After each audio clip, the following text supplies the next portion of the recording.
మన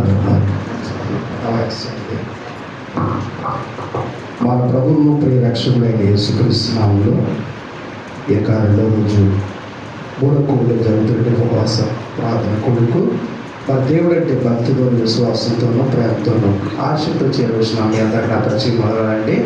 దేవుడి మంది దీవించడం గాక. కుమారాకారికి నా పరిచయం మొదలు చేస్తున్నాను. అలాగే వేదికన అలంకరించిన దైవదాసులు కూడా జాషువా ఫాదర్ కూడా 9 ఇయర్కి, అలాగే అఖిల్ గారికి కూడా నా పరిచయం మొదలు చేస్తుంది. దేవుని స్తోత్రం. హల్లెలూయా. సైలెంట్ ఉన్నారండి. దేవుడు మళ్ళీ మంచి అవకాశం దేవుడు నాకు దయచేసాను వాక్యం చెప్పడానికి. నేను ఇది రెండోసారి వాక్యం చెప్పడం. మొదటిసారి ఉపవాస ప్రార్థనలో చెప్పాను. ఆ సందర్భం ఎలాంటిదంటే మా అయ్యగారికి ఆ రోజున శుక్రవారం వచ్చింది ఉపవాస ప్రార్థన. అమ్మని ఊరికి నాకు చూసి వస్తాను, ఇక్కడ నడిపించని చెప్పి నాకు అప్పగిస్తే అప్పుడు యోనా గురించి నేను వాక్యం చెప్పడం జరిగింది. ఇది మరొకసారి దేవుడు వాక్యం చెప్పడం దేవుడు నాకు ఇచ్చే అవకాశం అంటే దేవుడికి అర్థం చేస్తాను. అందరూ బాగున్నారు కదండి. దేవుని స్తోత్రం.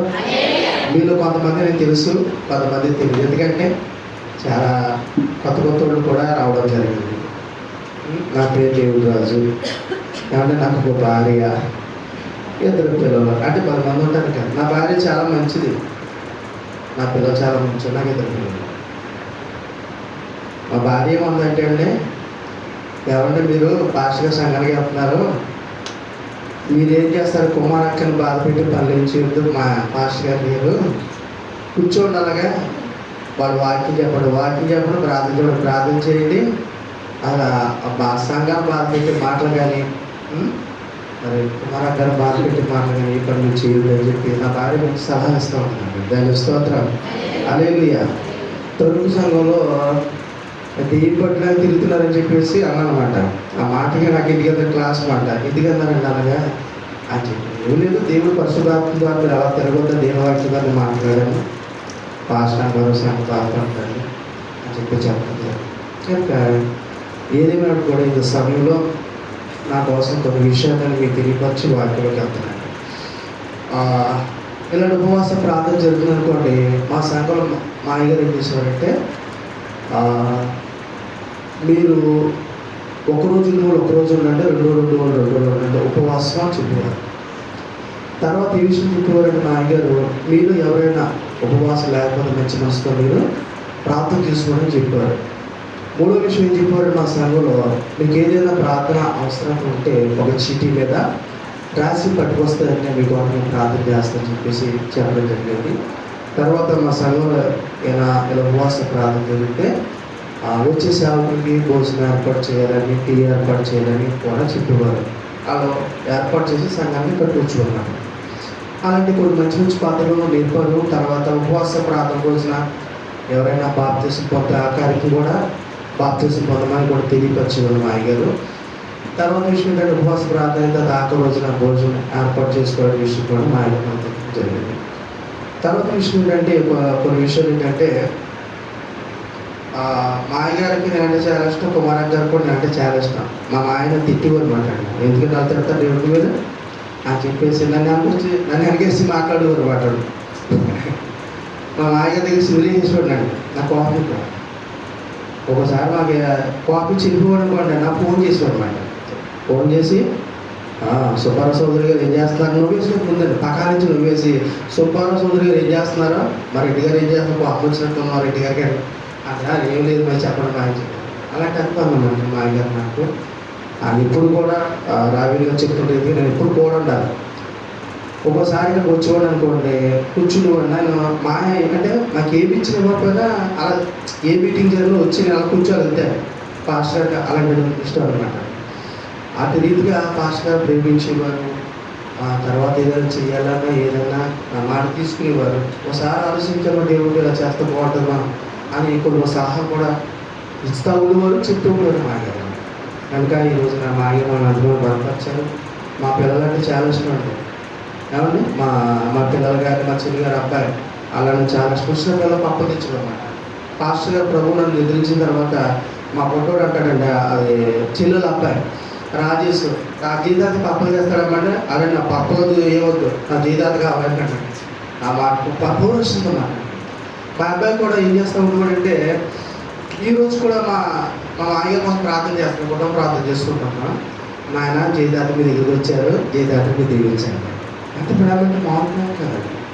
ఎప్పుడైనా చర్చిగారు భాష వచ్చేవాడుకోండి వెళ్తారు, వాక్యంలోకి వెళ్తారు. ఎప్పుడైనా చర్చిగారు వచ్చేవాడుకోండి పిల్లలు తీసుకురామ్మా దేవుడు, పిల్లలు తీసుకురాలేదని చెప్పి మళ్ళీ నన్ను వెనక పంపించి ఇంటికి వెళ్ళి అంటే మా ఇంటికి వచ్చేవారు కదా, ఇంకో తెలియదు. కానీ చర్చిగారికి వచ్చి చర్చిగారు వెళ్ళిపోవారు అనమాట. ఎప్పుడైనా నేను మీటింగ్ పెట్టించుకుంటే అప్పుడు వచ్చి అప్పుడు వెళ్ళిపోవడం జరిగేది. ఎందుకు తీసుకురాదామని చెప్పి తీసుకురామని చెప్తే చక్కగా పిల్లల్ని చక్కగా కౌలించుకుని ముద్దాడుతూ ఉంటారు చక్కగా. చాలా ప్రేమ. మా అమ్మ ఉంటుందండి నల్లగా ఉంటుంది, అలాగే నల్లగా ఉంటుంది. మా అమ్మని చూసి మా అక్క అంటుంటారు మా గారు. చాలా ఇష్టం. ఇద్దరు చక్కగా దగ్గర ఫోటోలు కూడా దిగారు మాట. మాస్టర్ గారు ప్రేమ అది వర్ణించలేదండి. ఆయన డోటు ఎవరు తెలిసారు, ఆయనతోనే ఆ యొక్క అప్పుడు దైవజనులు ఏమంటారంటే జైబోగర్లో ఎవరు ప్రేమించలేరండి, మాకు చూడడం వరకే తప్ప ఆయనలో మనం ప్రేమించగలి, ఆయన శత్రువును కూడా ప్రేమించగలడండి. ఎదుటి సేవకుడిని ఆయన హెచ్చించి తను తగ్గించుకుంటాడు. అంత మంచి ప్రేమ అమ్మాయి గారు మాట్లాడారు. తర్వాత విషయం ఏంటంటే దేవుని మహాపురం బట్టి నేను తాతయ్య దగ్గర ఎదిగాను. అలాగే మా ఆయన చుట్టుపక్కల దేవుని సేవలు ఎదిగాను. నేను ఒంగోలు బైబిల్ ట్రైనింగ్కి వెళ్ళాను. ఒంగోలు బైబిల్ ట్రైనింగ్కి వెళ్ళిన తర్వాత ప్రకాశం జిల్లా నెల్లూరు ప్రాక్టికల్గా సువార్త కూడా అక్కడ తిరగడం జరిగింది. అనేకమైన బైబిల్ ట్రైనింగ్ చేయడం జరిగింది. దేవుని మహాపురం థియాలజీ గురించి మంచి అవగాహన కూడా సంపాదించుకోవడం దేవుడు జరిగించింది. ఎక్కడేమంటే ఉంటానండి, ఎన్నో చేస్తుంటారు. కనుక ఏదేమైనా కూడా మరి అక్కడ బైబిల్ ట్రైనింగ్ చేసినప్పుడు దిక్కెళ్ళాను. నేను వెళ్తే ఆడికి వెళ్ళామ్మా 2 అట్లు అమ్మ అన్నానండి. ఏమన్నా 2 అట్లు అమ్మ అంటే ఏందయ్యా ఏంటి అక్కడ పాస్ అవ్వదు, ఏంది 2 పొల్లట్లు అమ్మ అన్నాను. పొల్లట్లే ఆమెకు అర్థం కాదు అన్నమాట. ఈలోపు ఆయన వచ్చి ఏమన్నాడంటే 2 దోశలు ఇవ్వమ్మా అన్నాడండి. తప్ప ఇచ్చేసింది. ఇక్కడ ఎలా అంటారు కూడా 2 దోశ ఇచ్చేదమ్మా అని అన్నాను. మరి అట్టా చెప్పొచ్చుగా, ఇది పొల్లట్లు అన్నాను నువ్వు అని చెప్పేసాను. అక్కడ క్లాస్ అంతా వేరు. ఒంగోలు గాంధీనగర్ 4వ లైన్లో అక్కడ ఉంటారు బైబిల్ కాలేజీ. దేవుని స్తోత్రం, హల్లెలూయా. కనుక ఈ దేవుని యొక్క వాక్యాన్ని కొన్ని విషయాలు గమనిస్తుంటే చెప్పడం చాలా విషయాలు ఉన్నాయి. ఇలాంటి విషయాలు నేను ముందుగా మీకు తెలియపరచని ఆశపడ్డాను. ఈ సమయంలో నా దేవుని యొక్క వాక్యంకి వెళ్తున్న మాటని చెప్తాను. ఇద్దరు భార్య భర్తలు ఉన్నారంటే, ఇద్దరు భార్య భర్తలు ఉంటే ఆ ఊళ్ళో బుర్రక చెప్తున్నారంట. బుర్రక చెప్తుంటే భార్య అన్నదంట, నిద్రపోకపోతే మన ఊళ్ళో బుర్రక చెప్తున్నారు, అక్కడికి వెళ్ళి ఆ బుర్రక తిను అని చెప్పేసి అన్నట్ట. ఆవిడ భర్త అనుకున్నాడంట, దీన్ని బాధపడలేదంటే అక్కడికి వెళ్ళి పోదాము అని చెప్పేసి బయలుదేరి వెళ్ళాడంట. వెళ్తే భార్య నన్ను వెళ్ళాక పడుకుంటామో కుదరదు, అక్కడికి వెళ్ళిన తర్వాత ఏం చెప్పారా నువ్వు చెప్పాలి అని చెప్పానంటే. సరే మరి వెళ్ళిన తర్వాత ఏం చెప్పాడు చెప్పాలి కదా. వెళ్ళిన తర్వాత బుర్రకథ అన్నాడు, వచ్చారండి అన్నాడంట. ఏమన్నాడంటే వచ్చారండి అన్నారంట. ఇది ఒక మాట ఎవరు చెప్పిన మాట, ఎవరికంటే భార్యకి చెప్పాలన్నమాట. తను కూర్చున్నాడు. కూర్చున్న తర్వాత కూర్చున్నారండి అన్నాడంట. ఏమన్నాడండి కూర్చున్నారండి అన్నాడంట.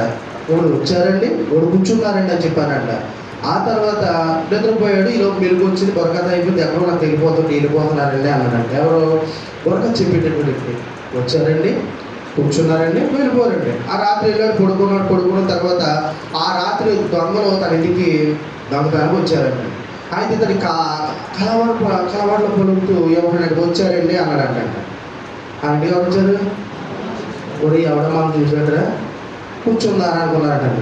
మెల్లిగా కూర్చున్నారండి అన్నాడంట. అది ఒక ఎవడ మనం చూసాడరా, దొరకమంటే మన సంగీతం చెప్పేసి మెల్లిగా వెళ్ళిపోవడం ప్రయత్నం చేస్తాను. వెళ్ళిపోతున్నారండి అనంట. ఇంకా చూసుకొని అయ్యా అని చెప్పి పరుగంటే వచ్చేసారా బాబు అని చెప్పేసి. ఎందుకు ఈ మాటలు చెప్తానంటే, వచ్చామా అతను వచ్చాడు, కూర్చున్నాడు, వెళ్ళాడు.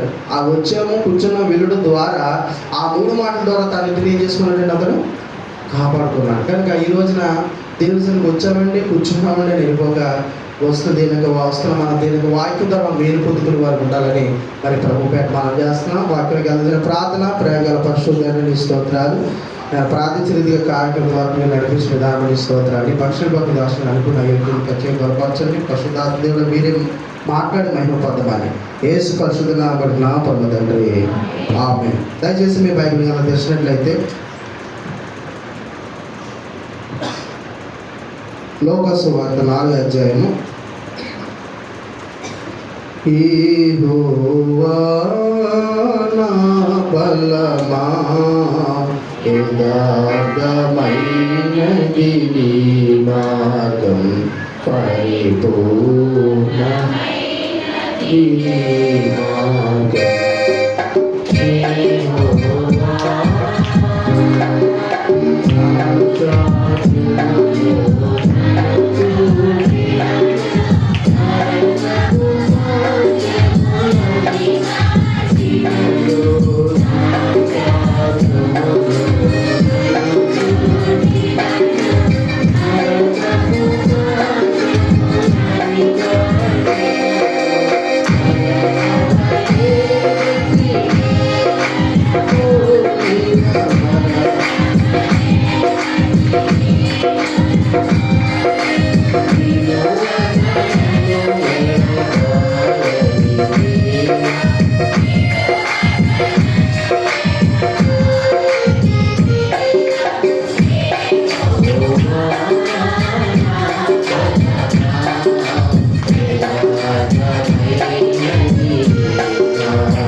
దేవుని స్తోత్రం.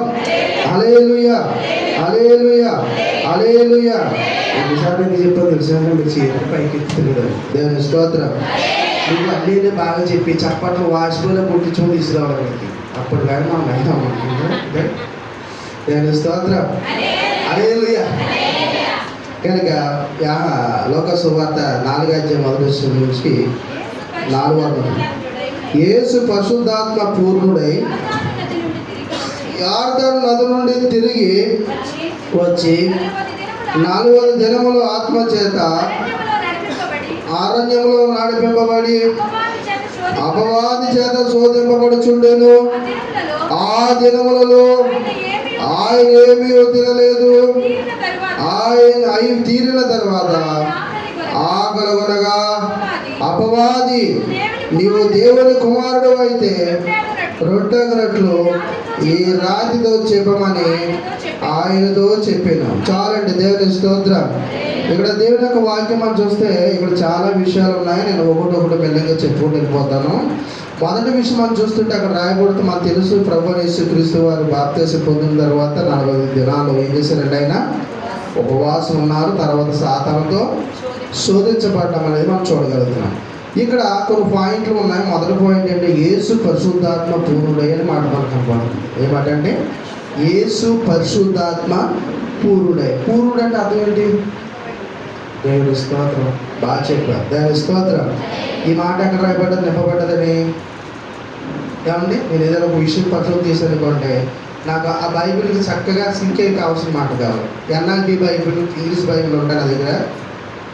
ఈఎస్వి, ఎన్ఎల్టీ, ఏఎంపి, ఏఎల్ఎస్పి అనేటువంటి బైబిల్ ఇంగ్లీష్ బైబిల్లో ఏమైపడ్డదంటే పూర్ణం అనగా నింపబడుట. ఏంటంటే ఆయన దేని చేత నింపబడ్డాడంటే ఆయన పరిశుద్ధాత్మ చేత నింపబడ్డాడు. ఏం చేత చెప్పండి? పరిశుద్ధాత్మ చేత నింపబడ్డాడు అన్నమాట. ఇక్కడ దేవుని యొక్క వాక్యం మనం గమనిస్తే అదే కేజీవి బైబిల్ మనం చూస్తే అక్కడే రాయబడుతుందండి, హోలీ హోస్ట్ అని రాయబడుతుంది. అది సరైన మాట కాదు. దేవుని స్తోత్రం. ఇక్కడ పరిశుద్ధాత్మ చేత నింపబడ్డారంటే ఎవరో ప్రభు అనేటువంటి యేసుక్రీస్తు వారు. కానీ ఈ రోజున దేవుని యొక్క వాక్యం మనం గమనిస్తుంటే ఈరోజు ప్రతి ఒక్కరు కూడా మనం దేవుని చేత నింపబడాలి, పరిశుద్ధాత్మ చేత మనం నింపబడాలి. ఈరోజు పరిశుద్ధాత్ముడు ఉన్న సంగతే మర్చిపోయిన రోజున, పరిశుద్ధాత్మ ఉన్నాడనే సంగతే మర్చిపోయిన రోజున, ఈ రోజున ఈ భూమి మీద ఈ సంఘం నడుస్తుందంటే, ఈ కార్యాలు జరుగుతున్నాయంటే మన మధ్యన ఎవరున్నారు? పరిశుద్ధాత్ముడు ఉన్నాడండి ఇక్కడ. కానీ ఇప్పుడు ఆరాధన చేయించే దేవుని దాసులు చక్కగా కొంతమంది పరిశుద్ధాత్మ చేత నింపబడ్డారు. ఆమె హల్లెలూయా, హల్లెలూయా. కనుక పరిశుద్ధాత్మ, మరి పరిశుద్ధాత్మ అంటే ఎవరు? యేసే పరిశుద్ధాత్మ, ప్రభువే పరిశుద్ధాత్మ, యెహోవాయే పరిశుద్ధాత్మ అన్నమాట. కానీ దేవునికి వాక్యం పరిశుద్ధాత్మ చేత నింపబడాలి. పరిశుద్ధాత్మ చేత నింపబడితే ఏం జరుగుతుంది మనం చూస్తే, అపోస్తలుల కార్యాలు 2:1 మనం చూద్దామండి. అపోస్తలుల కార్యాలు పెంతెకొస్తు పండుగ దినం వచ్చినప్పుడు అందరూ ఒక చోట కూడి వేగముగా వీచు బలమైన గాలి వంటి ఒక ధ్వని ఆకాశం నుండి అకస్మాత్తుగా నిండెను. అగ్ని జ్వాలల వంటి నాలుకలు విగాపింపబడినట్టు వారిలో ఒక్కొక్కరి మీద రాలగా అందరూ పరిశుద్ధాత్మతో నిండిన వారై ఆ ఆత్మ వారికి వాక్శక్తి అనుగ్రహించిన కొలది దేవుని స్తోత్రం. హల్లెలూయా. ఇక్కడ రాయబడుతుంది ఏంటంటే, ఇక్కడ దేవుని వాక్యం మనం గమనిస్తూ ఉంటుంటే అక్కడ కొందరు కూడి ఉన్నారు, మేడగదిలో ప్రార్థన చేస్తున్నారు, ఉపవాసం చేస్తున్నారు. ఇది ముందు తర్వాత చెప్తుంది మాట. ఉపవాసం ఉన్నారు, ప్రార్థన చేస్తున్నారు, దేవుని యొక్క వాగ్దానం కొరకు కనిపెడుతున్నారంట. అక్కడ పెద్దకొస్తు దినం నాడు ఏమండి పరిశుద్ధాత్ముడు దిగి వచ్చాడు. పరిశుద్ధాత్ముడు దిగి వచ్చినప్పుడు ఒక్కొక్కరి మీద రాలగా వారు దేని చేత నింపబడ్డారంటండి? పరిశుద్ధాత్మతో నింపబడ్డారు. దేవుడితో నింపబడ్డారండి, దేవుడితో నింపబడ్డారన్నమాట. నీ హృదయం నిండుట చేత నీ నోరు మాట్లాడు. మన హృదయం నిండుట చేత ఏం మాట్లాడతామండి? హృదయం. ఇక్కడ పరిశుద్ధాత్మ చేత నింపబడినటువంటి వారికి ఏమిచ్చాడు దేవుడు అంటే వాక్శక్తి ఇచ్చాడు మాట. ఇది అన్య భాషలు అంటారన్నమాట. దేవుని స్తోత్రం. హల్లెలూయా. అన్య భాషలు అంటారు. అంటే వాక్శక్తి ఇచ్చినప్పుడు వారు మాట్లాడే అన్య భాషలు అంటే మీకు తెలియపరుస్తారు. భాషల్లో 5 రకాలు ఉన్నాయి. మీరు ఒకవేళ ఈ రోజున భాషలు ఉన్నాయా, వరాలు ఉన్నాయా, స్వస్థతలు ఉన్నాయంటే కొంతమంది భాషలు లేవు, వరాలు లేవు, స్వస్థతలు లేవు అంటున్నారు. భాషలు ఉన్నాయి, వరాలు ఉన్నాయి, స్వస్థతలు ఉన్నాయి. దేవుని చెప్తే మరొకసారి నాకు అవకాశం దొరికితే దాని విపులంగా మీకు తెలియపరుస్తాను. ఈ యొక్క భాషలు, వరాలు ఏమండి మరి స్వస్థతల గురించి మనం చూస్తే మీరు తీయదు కానీ 1 కొరింథీ 12 అధ్యాయం, 13 అధ్యాయం, 14 అధ్యాయం ఇంటికి వెళ్ళిన తర్వాత మీరు బాగా చదువుకుంటే ఇక్కడ భాషల గురించి, వరాల గురించి, స్వస్థతల గురించి అనేకమైన మాటలు ఇక్కడ మనకు కనపడతాయి. అయితే ఇక్కడ మనం గమనిస్తుంటే దేవుని యొక్క వాక్యం తెలియపరుస్తుంది, వారు పరిశుద్ధాత్మ చేత నింపబడిన వారే. వారికి ఆ వాక్శక్తి కలిగించినప్పుడు వారు అన్య భాషలో మాట్లాడాలని దేవుని యొక్క వాక్యం తెలియపరుస్తుంది. అన్య భాషల్లో మరొక మాట మనం గమనిస్తే ఏమండి దేవుని యొక్క వాక్యం తెలియపరుస్తుంది. అన్య భాషలతో నింపబడి వారు ఏం చేస్తారంటే ఏమంటే పరిశుద్ధాత్మ నింపబడి వారు మొదటగా మనకు తెలుసు తీయకలోది కానీ అపొస్తలుల 8వ అధ్యాయంలో పరిశుద్ధాత్మ చేత నింపబడినటువంటి పిలుపు ఏం చేశాడండి? అమ్మా ఏం చేశాడు? సువార్త చెప్పాడు. ఎవరికి? నవ్వించుకుడు సువార్త చెప్పాడు. సువార్త చెప్పాడు. అంటే ఈ రోజున మేము భాషలు మాట్లాడతామండి, మా భాషలు వచ్చిందంటే భాషలు అన్య భాష పొందుకున్న వారు పరిశుద్ధాత్మ చేత నింపబడితే ప్రతి ఒక్కరికి ఏం చేయాలి? మీ పక్కోళ్ళకి సువార్త చెప్పాలి.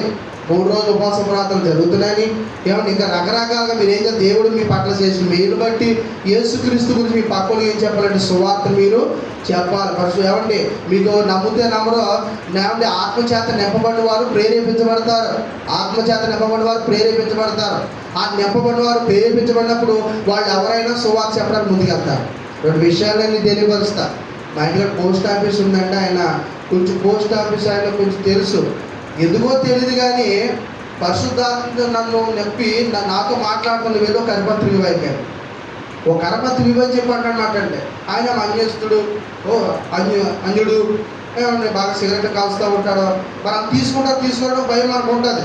కానీ పరిశుద్ధాత్మ నింపబడి వారికి దేవుడు మనం వెళ్ళమంటే నాకు ప్రేరేపించినప్పుడు నేను వెనక ముందుకు నాకు చాలా ఆగి ఆ తర్వాత పట్టుకెళ్ళిన వరకు నేను ఆ పత్రిక ఇచ్చినయ్యా కొంచెం పత్రిక సర్వనా చెప్పాను. దేవుని స్తోత్రం. పరిశుద్ధాత్మ చేత నింపబడేవారు అన్య భాషలతో నింపబడ్డవారు, అన్య భాషలతో నింపబడేవారు వాక్శక్తి ఎత్తే వారు సువార్త చెప్తారు. దేవుని స్తోత్రం. ఇక్కడ దైవజనులు ఉన్నారు. ఎవరండి? దాసోపాల్ గారికి అంటే ఒకసారి పోలీస్ స్టేషన్కి వెళ్ళి సువార్త చెప్పానంట. నేను ఎక్కడ ఏంటంటే పెరవలు వెళ్ళారంట. పోలీస్ స్టేషన్కి ఎందుకు వెళ్తాం? యాక్చువల్గా కంప్లైంట్ ఇవ్వడానికి వెళ్తాం కదంటే. వెళ్తారు అక్కడ ఎస్ఐ గారు కూర్చున్నారంటే ఏంటి ఎలా వచ్చామంటే ఏం లేదనుకుంటే ఏసే మాట్లాడుతూ వచ్చింది అన్నారంటే. ఏసే మాట్లాడుతూ వచ్చావు. అయితే నేను ఖాళీగా లేదు, మా కానిస్టేబుల్ దగ్గర ఖాళీ కొన్నారో అవి చెప్పేది. దేవుని స్తోత్రం. హల్లెలూయా. నిజంగా నువ్వు పరిశుద్ధాత్మ చేత నింపబడినట్లయితే వాళ్ళు ఎవరైనప్పుడు కూడా నువ్వు వెళ్ళి వారికి సువార్త చెప్పమని దేవుని వాక్యం ప్రేరేపిస్తూ ఉంటారు. పిలుపుని ప్రేరేపించింది వెళ్ళు బైబిల్ చదువుతున్న వెళ్ళి ఆ సువార్త నువ్వు మరి ఎప్పుడైనా మీరు ఎలాంటి ప్రేరేపణ ఎప్పుడైనా మీకు కలిగిందా? కలిగితే ఇంక భయపడవు, నువ్వు ఆలోచిస్తా కానీ భయపడవు. ఖచ్చితంగా మాటలు చెప్పేదాకా పరిశుద్ధాత్ముడు నేను ఏం చేస్తూ ఉంటాడు? బలవంతం చేస్తూ ఉంటాడు. మరి ఈ రోజు నువ్వు సువార్త చెప్పగలుగుతున్నావు. పత్రిక ఇస్తే సువార్త చెప్పినట్టే, నీ సాక్షి చెప్తే వారు సువార్త చెప్పినట్టే. నీ మేలు చెప్తే మన సువార్త చెప్పినట్టే. ఏసే మాటలు కూర్చొని మాటలు వాళ్ళు చెప్పగలిగితే సువార్త చెప్పినట్లే. ఈ రోజు సువార్త చెప్తున్నావా? దేవుని వాక్యం చెప్తుంది యేసు పరిశుద్ధాత్మ పూర్ణుడంటే ఆయన నింపబడ్డాడు పరిశుద్ధాత్మ చేత. ఈ రోజు నువ్వు పరిశుద్ధాత్మ చేత నింపబడాలి. పరిశుద్ధాత్మ చేత నింపబడిన వారు అన్య భాషలు మాట్లాడతారు. అన్య భాషలో మొదటి ఏంటంటే వారు సువార్త చెప్తారు అన్నమాట. ఈరోజు దేవుని వాక్యం తెలియవలసింది, సువార్త చెప్పవలసిన బాధ్యత ఒక సేవకుడి మీద కాదు. ఎవరి మీద చెప్పండి? మనందరి మీద ఉంది. మార్కు సువార్త 16:15 మనం చూస్తే, మీరు సర్వలోకములకు వెళ్ళి సర్వ సృష్టికి సువార్త ప్రకటించడం చెప్పాడు అన్నమాట. మార్కు సువార్త 8:19 మనం చూస్తే, మీరు సమస్త జనులను శిష్యులుగా మీరు చేయండి. అంటే ఇప్పుడు మన అందరం ఎవరైనా ఇప్పుడు భక్తివర్గమా శిష్యులు చెప్పండి? చెప్పాలి. శిష్యులు సబ్జెక్ట్ ఉంటుంది మాట్లాడండి. ఇప్పుడు మనందరూ శిష్యులు మాట్లాడండి. మీరు మనందరూ ఇప్పుడు ఏం చెప్పండి? సువార్త చెప్పాలి. ఇప్పుడు దేవుని యొక్క దాసులు ఇక్కడ మంచి క్రమం నేర్పించారు, మంచి వాక్యం నేర్పించారు, మీరు నేర్చుకున్నారు. సువార్త చెప్పాలంటే ఊరిలో చెప్పలేదు. ఎవరు చెప్తారంటే వారు పరిశుద్ధాత్మ చేత నింపబడి వారు మాత్రమే చెప్పగలరు. దాని స్తోత్రం. అప్పుడు అన్నారు, ప్రభా నీ పరిశుద్ధాత్మ చేత నన్ను నింపుకోక. ఆయన అంటే మామూలుగా మాట్లాడలేదండి అంటారు. మామూలుగా మాట్లాడలేదంట. సొక్కేదంటే మాట్లాడతాడు. అంటే అన్నది లేదు. నేను స్తోత్రం. నువ్వు మాట్లాడలేవు, పెద్దతో మాట్లాడలేవు, అధికారితో మాట్లాడలేవు. ఈ పక్కన ఎవరు సువార్త నువ్వు చెప్పలేవు. మామూలు వ్యక్తులు నువ్వు చెప్పలేవు. కానీ పరిశుద్ధాత్మ చేత నింపబడిన వాళ్ళైతే దేవుడు నాకు ప్రేమిస్తా ఉంటుందన్నమాట. ఈరోజు ఈ సంఘంలో ఉంది. ఇప్పుడు ఏమైనా మరలా వచ్చే సంవత్సరం కాలం మీరు అందరూ ఏం చేస్తూ ఉంటారండి? ఇప్పుడు అంటే సువార్త చెప్పవలసిన భారం అంతా మీ మీదే ఉంది, మనందరి మీద ఉంది. ప్రతి ఒక్కరు కూడా సువార్త చెప్పారు. ఇక నడిపించేవారు ఇంట్లో వాళ్ళని, నీ బంధువులు, నీ స్నేహితుల్ని, నీ ఇరుగు పొరుగు వారిని అందరూ కూడా నువ్వు నడిపించావు. సువార్త ఎలా చెప్పాలో అదో సబ్జెక్ట్ ఇవ్వండి. దాని స్తోత్రం. హల్లెలూయా. సువార్త ఎలా చెప్పాలో అదో సబ్జెక్టు. మీరు బస్సులో ప్రయాణం చేస్తారా? మీరు బస్సులో ప్రయాణం చేసి నాకు ఎలా సువార్త చెప్పాలి, నీ పక్కడికి ఎలా సువార్త చెప్పాలి, అన్యుడికి ఎలా సువార్త చెప్పాలి, విరోధులకు సువార్త ఎలా చెప్పాలి, చాలా విషయాలు ఉన్నాయి. కనుక సువార్త చెప్పాలంటే పరిశుద్ధాత్మ చేత నింపబడాలి. పరిశుద్ధాత్మ చేత నింపబడితే నువ్వు ఎలా చెప్పాలి నీకు ఆయన బోధిస్తూ ఉంటాడండి. కనుక దేవుని యొక్క వాక్యం తెలియవలసింది. మొదటగా అన్య భాషతో నింపబడి వారు సువార్త చెప్తారు. సువార్త చెప్పాడని పిలుపు. సువార్త చెప్పినప్పుడు సువార్త పెట్టడంతో మధ్యలో పండి ఆఫ్ చేసి అతను ఏం చేశాడంటే, ఇంకెందుకు ఆలస్యము, నీళ్ళు నా బాప్తిస్మం అని చెప్పి వెంటనే బాప్తిస్మం చెప్పాలని జరిగింది. దాని స్తోత్రం. కొంతమంది బాప్తిస్మం పొందాలంటే రేపో మాప అంటున్నారండి. దేవుని వాక్యం తెలియవలసింది. ఆయన రాకడ ఎప్పుడో తెలియదు, మన మార్గము ఎప్పుడు మనకు తెలియదు. కానీ పరిశుద్ధాత్మ చేత నింపబడిన వారి యొక్క సువార్త ఎవరైతే వింటారో వారు వెంటనే వాళ్ళు ఏం చేస్తారండి? మారు మనసు వారు పొంది బాప్తిస్మం పొంది వారు అటు అనుభవాల్లో మేము ముందుకు కొనసాగాలని మరి ప్రభు పేట మీకు తెలియజేస్తున్నా. రెండో విషయం మనం జ్ఞాపకం చేస్తే, పరిశుద్ధాత్మ చేత నింపబడిన వారు ఏం చేస్తారు? దేవుని యొక్క వాక్యం మనం గమనిస్తూ ఉంటే ఏమంటే యోహాను సువార్త 4వ అధ్యాయం 22 ప్రభువు యేసుక్రీస్తు ఆ సమరస్థితితో మాట్లాడాడండి. అక్కడ రాయబడుతుంది చూడండి. దేవుని స్తోత్రం. అమ్మ ఒక కాలం వచ్చున్నది, ఆ కాలమందు ఈ పర్వతమైనను యెరూషలేములోనైనను నా తండ్రిని ఆరాధింపరు, నా మాటలను మీరు మీకు తెలియని ఆరాధిస్తున్నారు.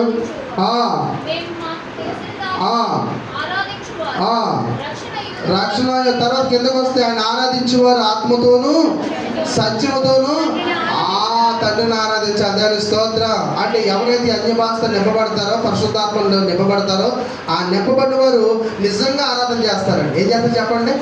కొంతమంది ఇలా చూస్తూ వాళ్ళ మొహం చూస్తారు, ఇలా చూసాడు మొహం చూస్తుంటారు, ఇలా చూస్తూ వెనక తిరుగుతూ ఉంటారు. అది ఆరాధన కాదండి. నిజంగా ఆత్మతో నింపబడిన వారు ఇంకా వాళ్ళ దేవుల్లో మమేకమైపోతారండి. వాళ్ళు గట్టిగా చెప్పడం కొట్టేస్తారు, గొప్పగా ప్రభువుని ప్రార్థన చేస్తూ ఉంటారు, పశ్చాత్తాపడిపోతుంటారండి. ఆత్మతో సత్యంతో ఆరాధించబడి దేవుడు ఆత్మ కనుక ఆ ఆత్మ నీలోకి వచ్చినప్పుడు నువ్వు ఆయన కూడా ఏం చేస్తారని ఇవ్వండి, దేవుడు ఆరాధించినట్టుకోండి. ఈరోజు ఎంతమంది అండి? ఈరోజు మీరు చూసారు చాలా మంది కూడా ఆత్మచేత నింపబడ్డారు. దేవుని స్తోత్రం. హల్లెలూయా. అది ఆరాధన అంటే, అది ఆరాధన. అది నీ హృదయం నుంచి రావాలి. ఇళ్ళకు సంబంధించిందే ఆరాధన. మనం ఏర్పరచుకుని మళ్ళీ ఆ డబ్బులు కొట్టుకోవడమో, లేకపోతే నువ్వు ఎలాగుంటే ఆరాధన, నువ్వు అలా కూర్చోండి, అది ఆరాధన మాత్రం కానీ కాదు. ఎందుకంటే నేను ఇప్పుడు బైబిల్ పరిశోధన చేస్తూ ఉంటాను. దేవుని స్తోత్రం అని బైబిల్ తరిపిది చేస్తూ ఉంటాను. దేవుని స్తోత్రం. దేవుని వాక్యం తెలియవలసిందే. ఆయన చెప్తుంది, ఇప్పుడు ఆ ఆత్మ నీలోకి వస్తుందో నువ్వు ఆయన స్తుతించడం అనేది ప్రారంభిస్తావు. దేవుని స్తోత్రం. తర్వాత దేవుని యొక్క వాక్యం తెలియవలసింది. లోకసువార్త 1:41-45 చదవండి. ప్రభు యొక్క ఆత్మతో నింపబడితే ఏం జరుగుతుంది మనం చూద్దాం. దేవునికి వాక్యంలో ఉన్నది కదా. మరియా యొక్క వందన వచనం వినగానే ఆమె గర్భంలో శిశువు గంతులు వేసాను. అంత ఎలిజబెతు పరిశుద్ధాత్మతో నిండుకున్నది. బిగ్గరగా ఇట్లా నేను స్త్రీలలో నువ్వు ఆశ్రయించబడిన దానవు, నీ గర్భఫలము ఆశీర్వదించబడును. నా ప్రభు తల్లి నా ఎద్దకొచ్చుట నాకు ఎలా ప్రార్థించాలంటే దేవుని స్తోత్రం. పరిశుద్ధాత్మ నింపబడిన వారు సువార్త చెప్తారు. పరిశుద్ధాత్మ నింపబడిన వారు ప్రభుని ఆరాధిస్తారు.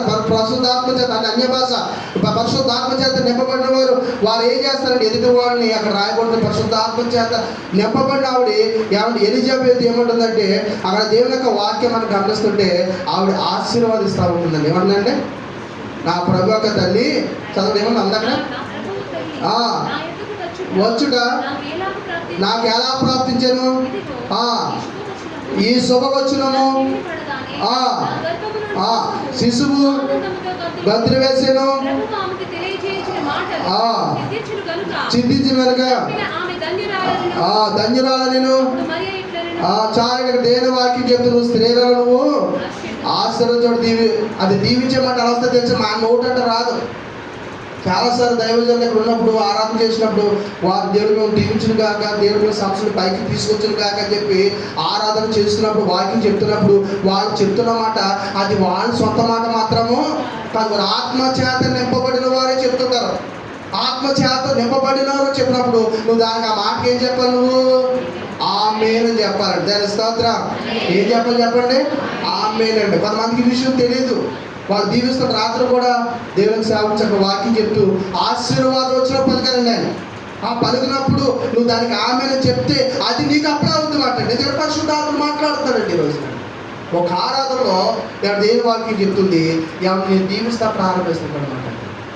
కనుక ఏదైనా శుభవచనం వచ్చిందంటే, నేను దీవించే మాట వచ్చిందంటే, నీ కుటుంబ గురించి మాట వచ్చిందంటే, దేని గురించి వచ్చిందంటే నువ్వు దానికి ఆమేను అనాలన్నమాట. ఆమేను అనగా అర్థం ఏంటంటే అలాగునా జరుగునుగాక. ఈ మాట మనం అర్థం చేసుకోవాలి. ఇక్కడ దేవుని యొక్క వాక్యం బిగ్గరగా అన్నాడు. ఎలా చెప్పింది చెప్పండి. జాసోపాల్ బిగ్గరగా అన్నారా, స్లోగా బిగ్గరగా అన్నాడండి ఆయన.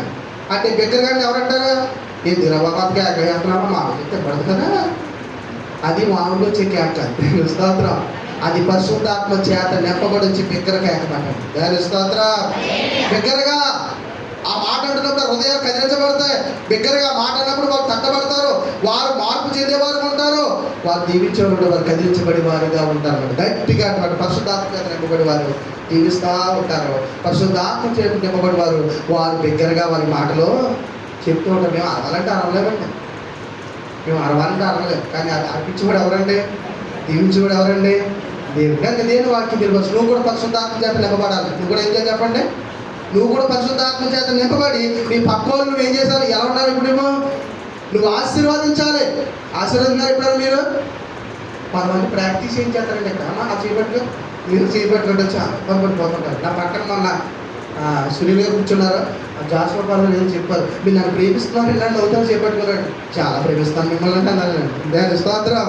హల్లెలూయా. దేవుని వాక్యం చెప్తుంది, ఎప్పుడైనా నీ పక్కన వ్యక్తి నువ్వు ఆశీర్వదించావా శపించావు సార్ చెప్పండి. అబ్రహాముతో అంటాడు, నిన్ను ఆశీర్వాదించిన వారు నేను, మా నోటిని ఆశీర్వాదం వచ్చలేదు తప్ప కానీ శాప వచ్చిన మా దగ్గర మాత్రము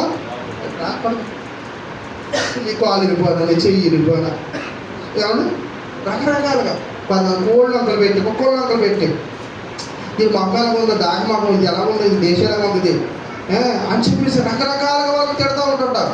క్రైస్తవుడుగా నీకు ఆ నోటు అంటే మాట వస్తా, నువ్వు దురాత్మ చేత నింపబడ్డావు. దేని చేత నింపడ్డా, నువ్వు దురాత్మ చేత నింపబడిన వారు వస్తూ ఉంటుంటారు. ఆ మాటలు వస్తూ ఉంటాయి. పరిశుద్ధాత్మ చేత నింపబడినప్పుడు నీ పక్కోళ్ళు దీవించడం ప్రారంభించామనుకోండి, అది నీ పరిశుద్ధాత్మ నింపబడ్డాక వాళ్ళు కూడా సంతోషిస్తారు. దేని స్తోత్రం. అది ఒకరినొకరు మనం ఏం చేసుకోవాలండి, ఆశీర్వదించుకోవాలి. ఒకరినొకరు ఏం చేసుకోవాలండి, మనం దీవించాలి. నీ దేవుడు దీవించిన కాక, నేను దేవుడు దీవించిన కాక, దేవుడి కుటుంబం దీవించిన కాక, నీ బిడ్డల దేవుడు నిన్ను దీవించిన కాక చెప్పి మనం చెప్తా ఉండాలన్నమాట అండి. మా నోటన కాబట్టి బూతులైనను పోకిరి మాటలైనను స్వరశక్తులైనను రాక పసిగట్ల మాట మన నోట దేవుని యొక్క మాటలే శుభ వచనాలనే ఆశీర్వాద వచనాలనే మనం ఉచ్చరించే వారికి ఉండాలి. ఈ విషయం దేని వాక్యం తెలియవస్తుంది. మరి మీరు ఆశీర్వదిస్తున్నారా ఇతరులని? ఇక్కడ సేవకుల్లోని దేవుడు పరిశుద్ధాత్మ ఇప్పుడేమన్నాడు? పరిశుద్ధాత్మ దేవుడా, నా పక్క వ్యక్తిని నేను ఆశీర్వదించినట్లు నన్ను నీ పరిశుద్ధాత్మ చేత నన్ను నీ హృదయాన్ని స్తోత్రం. ఇప్పుడు పరిశుద్ధాత్మ చేత నింపబడి ఎవరిని ఆశీర్వదిస్తున్నాను? చూడండి, ఎలిజబెత్ యేసు తల్లి అయిన మరియాను ఎవరిని ఆశీర్వదిస్తున్నా? ప్రభు తల్లి స్త్రీలలో ఆశీర్వదించబడిందని చెప్పి మనం ఆశీర్వదించడం మనం నేర్చుకోవాలని దేవుని యొక్క వాక్యం. ఎంతటి శత్రువైనా ఇంకొకడైనా ఎవరైనప్పుడు కూడా నువ్వు వాళ్ళని ఆశీర్వదిస్తేనే ఉండాలి. మనకు ఆశీర్వదించడమే జన్మ నేర్పించాలి, కానీ ఇతరులు సేపించమని ప్రభు మనకు మాత్రమే నేర్పించలేదు. శుభ్రం సిలువ వేస్తారు. సిలువ వేసిన తర్వాత ఇద్దరు గారు ఆ పక్కన ఈ పక్కన ఉన్నారు. ఉన్న తర్వాత ఎవడో పక్కన యేసుప్రభు గారిని ఒక దొంగ, ఎడ పక్కన ఉన్న దొంగ యేసుప్రభు దూషిస్తూ ఉన్నాడు, కుడి పక్కన ఉన్న దొంగ ప్రభువును ప్రార్థిస్తూ ఉన్నాడు. కాబట్టి అక్కడ ఆ మధ్యలో ఉన్న యేసుప్రభు గారు కింద కొంతమంది యేసుప్రభు గారు దూషిస్తుంటే యేసుప్రభు గారు ఏమన్నారండి? ఆ కింద ఉన్న యేసుప్రభు గారు అంటున్నారు, దేవాలయం కట్టవాడా, నువ్వు దిగిరా, నిన్ను నువ్వు రక్షించుకో, ముందు నువ్వు రక్షించుకున్న తర్వాత మమ్మల్ని రక్షించు అంటే అప్పుడు ఎవరు రావాలండి? ఆయన కోపం రావాలి. ఆయన కోపం రావాలంటే. కానీ ఆయన అంటే తండ్రి మీరు ఏమి ఇచ్చున్నారు, మీరు ఎరుగు. ఆ మాట చదువుతాం కానీ ఆ మాట పాటించమా?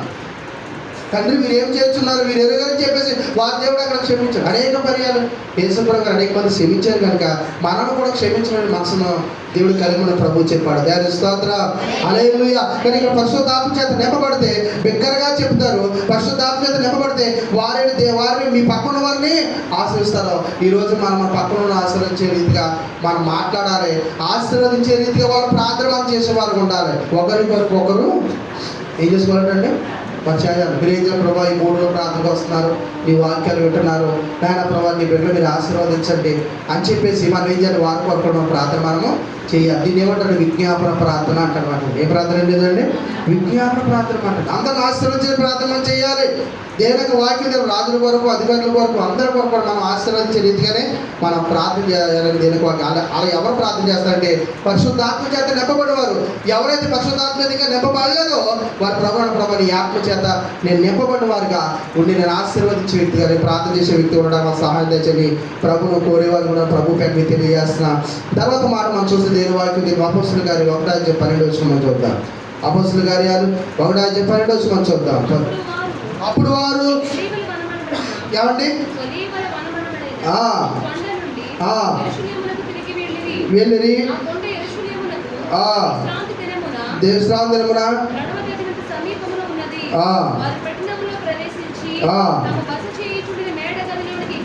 ఎక్కిపోయిరి.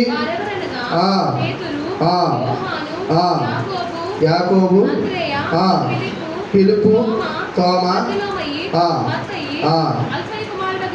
యాకోబు,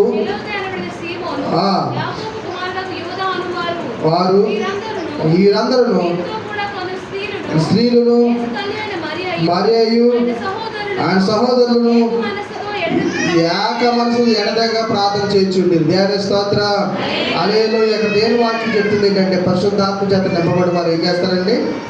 ప్రార్థన చేస్తారు. ఎలా ప్రార్థన చేస్తారు? ఒకరు ప్రార్థన చేస్తే కొంతమంది బొగ్గపాములుగా తలగా పైకి తిలా చూస్తారండి. ఏం చేస్తుంది చుట్టుపక్కల. ఇక్కడ ప్రార్థన చేస్తే కొంతమంది బయటికి వెళ్ళే వరకు ఉండొచ్చేమో, ప్రార్థన చేస్తున్న కొంతమంది పక్క వాళ్ళతో మాట్లాడొచ్చేమో, ప్రార్థన చేస్తున్న కొంతమంది ఆ పని అలాంటి ఏమో పరిశుద్ధాత్మ చేత నింపబడి అందరూ కూడా ఏం చేస్తారు? ప్రార్థనలోనే ఉంటారు. వారి ఏక మనసు అంటే అందరూ కూడా ఏంటంటే ఒకే మనసుతో వారు ప్రార్థన చేస్తారంట.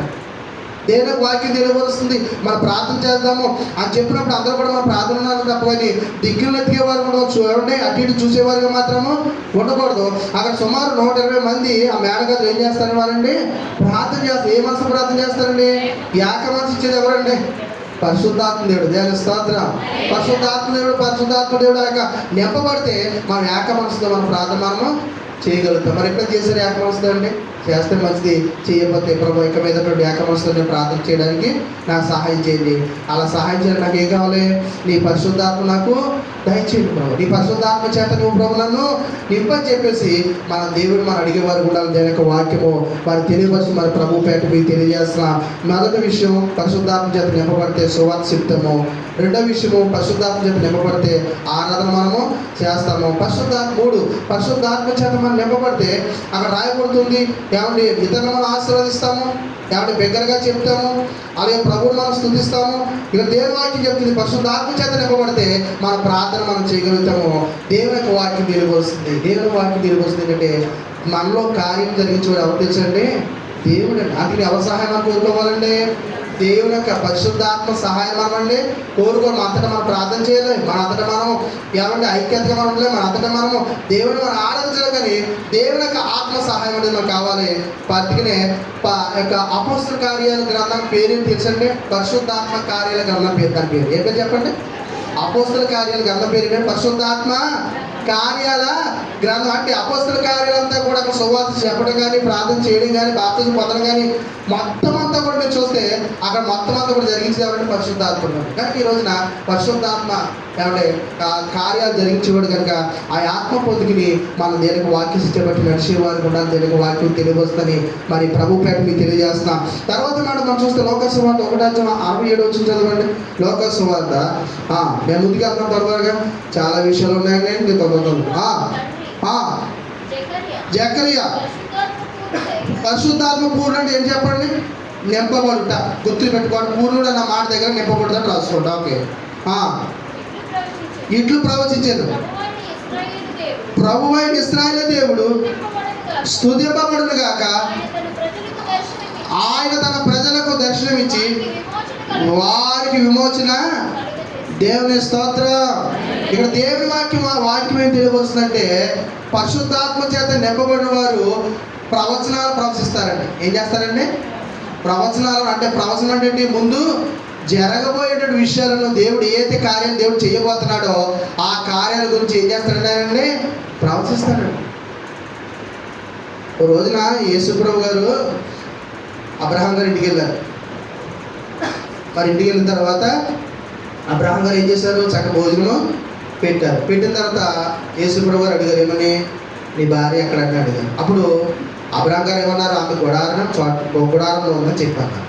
అయితే అప్పుడు యేసుప్రభు గారు ఏమన్నారంటే, నేను మరలా మన ఇదే రోజులకు వచ్చేటప్పుడు మరలా ఏంటి నీకు సంతానం కలుగుతుందని చెప్పారు. అప్పుడు ఆ మాటకి శార ఏం చేసిందండి? నవ్విందండి. అప్పుడు ఆ మాటకి యేసుప్రభుకి ఏమొచ్చింది? కోపం వచ్చింది. ఏమన్నాడు? నాకు అసాధ్యమైంది ఏదైనా ఉండనా? నువ్వు నవ్వో లేదు, నేను నవ్వలేదు, నువ్వు నవ్వో, నాకు తెలుసు నువ్వు నవ్వు అని చెప్పాడన్నమాట. కొన్నిసార్లు నువ్వు బిల్డింగ్ కట్టేసుకుంటా, నీ పిల్ల పెళ్ళి అయిపోద్ది, ఇన్నాళ్ళు జరగదంటే ఇప్పుడు బిల్డింగ్ కట్టేసుకుంటావంట, ఇన్నాళ్ళు జరగదంటే లేచి నడిచేస్తారంట. దేవుడు ప్రవశిస్తున్నాడండి. ఆయనకి అసాధ్యమే ఉందా? మనుషులకు అసాధ్యము, దేవునికి సమస్తము సాధ్యమండి. ఈరోజు నేను ఎన్నెన్నో సాక్ష్యాలు విన్నానండి. ఆ సాక్ష్యాలు వింటున్నప్పుడు వాళ్ళు చెప్తున్న మాటలు చాలా ఆ మాటలు వింటే వాళ్ళ పట్ల జరిగిన కార్యాలు ఆలోచన చేస్తే ఇది ఎలా జరిగింది, బాబు ఎంత గొప్ప కార్యం దేవుడు చేయగలని చెప్పేసి ఏమంటే నాకే ఆశ్చర్యం కలిగింది. దేవుడు వాక్యం చెప్తుందంటే దేవుడు ఆయన అనుకున్నది ఆయన చేయగలిగినటువంటి దేవుడు. నమ్ముట నీ వలనంతే సమస్తము సాధ్యం. నమ్మాలండి. దేవుడు తన వాక్యం ద్వారా ఏం చెప్తున్నాడు నమ్మాలి. సేవకుల ద్వారా ఏం చెప్తున్నాడు నమ్మాలండి. కొంతమంది ఉత్తూరికి నోడుతానే ఎత్తుంటారండి, కొంతమంది కాపీ కొడుతుంటారు, నీకు అది జరిగిపోతుంది. అలాంటి చెప్తే జరగదండి. పరిశుద్ధాత్మ చేత నింపబడిన వారు దేవుడు వారు బోధిస్తారు కనుక వారు చెప్తారు, నాకు నీ పాలన జరిగిందని, పాలన దేవుడు నీకు చేస్తాడు మరలా అని చెప్పేసి అలా చెప్తూ ఉంటారు. మన కుమారక్క గారు మాట చెప్పారు. దేవుని యొక్క దాసులు అక్కడికి వస్తే ఏదో చెప్పారంట. చెప్తే ఏమైందంటే అక్కడ హైదరాబాద్లో వారు అనుకున్నట్టు అక్కడ ఏం జరిగిందంటే అక్కడ కార్యం జరిగింది. దేవుని స్తోత్రం. ఎవరు ప్రవచించారు? దేవుడే ప్రవచిస్తారండి. నమ్మాలి. కొంతమంది ఊరికినే కాపీ కూడా చెప్తుంటారండి. పొలిని చూసి నక్క వాకలు వేసుకుందంట. పొలిని చూసి వేసుకుంటే ఏమైందంట? శీతాకాలం కనుక ఇక్కలాగే చచ్చిపోయిందంట. నక్క పులి వద్దండి. దేవుని స్తోత్రం. ఇప్పుడు ఏమన్నా నాలాగే వాక్యం చెప్పాలి, నాలాగనే ప్రార్థన చేయాలి. దాసోహంలో ఆయనలాగా వాక్యం చెప్పాలి, ఆయనలాగా ప్రార్థన చేయాలి, ఆయనలాగా ఆరాధన చేయాలండి. నా ఆరాధన వేరే ఉంటుంది, ఆయన ఆరాధన ఉంటుంది. నా ప్రార్థన వేరే ఉంటుంది, ఆయన ప్రార్థన వేరే ఉంటుంది. ఒక్క చూసి కొంతమంది ఏమంటే ఏం చేస్తారు, కాపీ కూడా తెచ్చిపోద్ది మనకండి.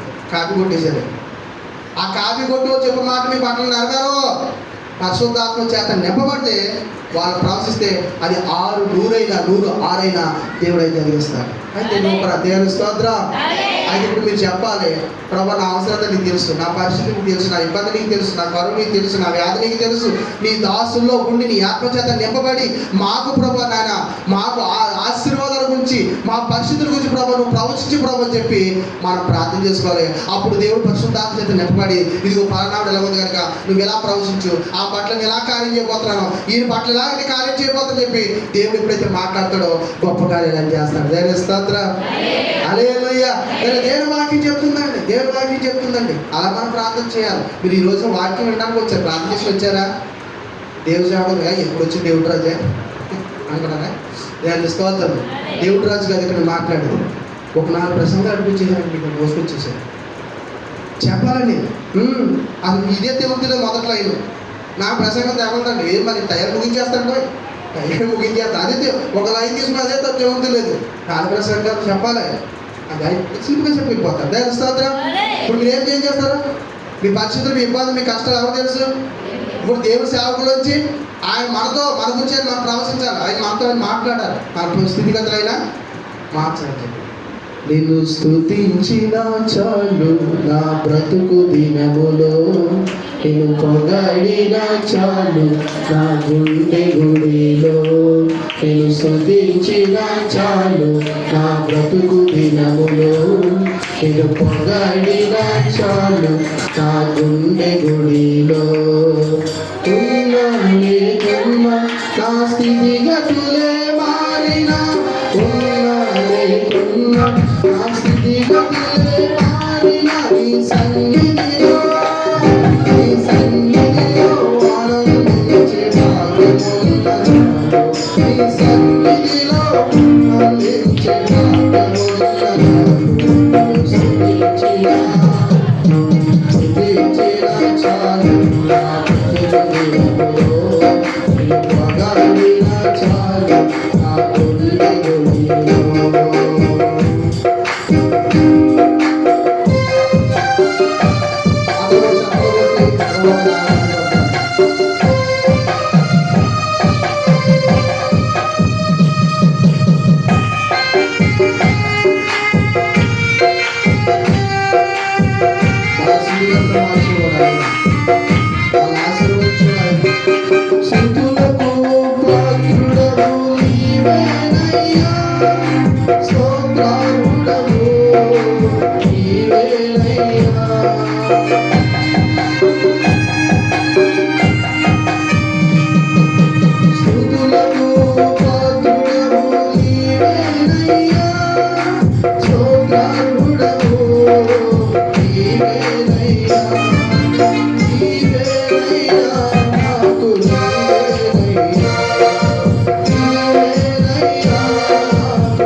యేసు పరిశుద్ధాత్మ పూర్ణుడై అనే మాటకు అర్థం ఏంటంటే ఆయన ఆత్మ చేత నింపబడిన వాడై. దేవుని యొక్క వాక్యం తెలియవలసింది మనందరం కూడా దేవుని యొక్క ఆత్మ చేత మనము నింపబడాలి. ఇక ఆత్మ చేత నింపబడే వారికి మొదటి విషయం దేని వాక్యం తెలియవస్తుందంటే వారు అన్య భాషలు మాట్లాడతారు. అన్య భాషలు అనగా అక్కడ నింపబడిన వారు మొదటి వారు సువార్త చెప్తారు, 2 వారు దేవుని ఆరాధిస్తారు, 3 దేవుని స్తుతిస్తారు, 4 వారు ఆశీర్వాదించినట్లుగా మాట్లాడతారు, 5 దేవుని యొక్క వాక్యం తెలియవలసిన వారు ప్రార్థన చేస్తారు, వారు ప్రవశిస్తూ ఉంటారు. ఇప్పుడు దేవుని సేవకులను ప్రవశించాలి. నేను చాలా ఈ వారాన్ని చూస్తున్నానండి. రాత్రి దేవుడు ఆయన సేవకులు గారు ప్రవశించారు. మొదటి రోజు దాసబాబు గారి ద్వారా దేవుడు ప్రార్థించాడు. గుర్తుగా అనుకున్నారు దేవుని ఆత్మ చేత నింపబడ్డారు.